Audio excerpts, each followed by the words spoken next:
My name is Ed Gruber, and I was born July 18th, 1928. I was born in New York, in the Bronx, the borough of the Bronx in New York City. I was a Navy combat correspondent, and my home base was Pearl Harbor, the Pacific Fleet Public Information Office. I was a journalist, third class, petty officer.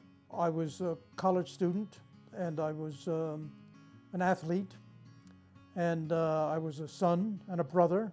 I dated girls. I was just a normal kid. When I went into the service, they were still drafting young men into the military in the United States. And I didn't want to go into the Army because I had heard some terrible stories about living in foxholes from some of the World War II veterans who came back to New York, neighbors who came back and told about the horrid conditions of living in foxholes. And I didn't want to end up in a foxhole, so I joined the Navy. And I ended up in a foxhole anyway. So when I got into the Navy, because I was a very good typist, and because I had 2 years of college, they made me a clerk, a personnel office in California, the Alameda Naval Air Station. One day, I saw a Navy magazine, and it told me about the Navy having a journalism school. And I'd always loved to write, but I never thought about being a writer as a career. But I applied for the school, I went to the school, and that was the beginning of my new life as a writer. And after I got out of the school, they shipped me to Pearl Harbor, to the Navy's Public Information Office, the Pacific Fleet Public Information Office, where I wrote speeches for the admirals. I wrote radio programs, press releases, did interviews like this with sailors. Before TV, it was mostly radio work.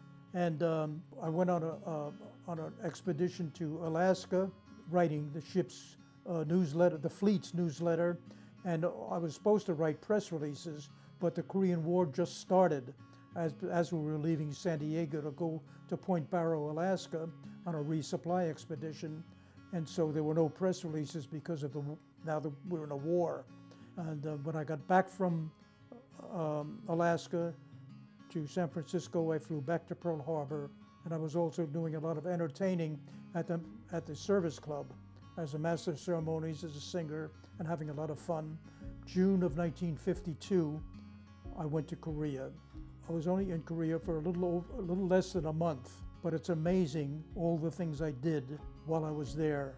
My job was to write press releases on board different ships that I was on, and to interview sailors and Marines, and write hometown stories, which we sent back to their newspapers in the towns where they were born, where they lived.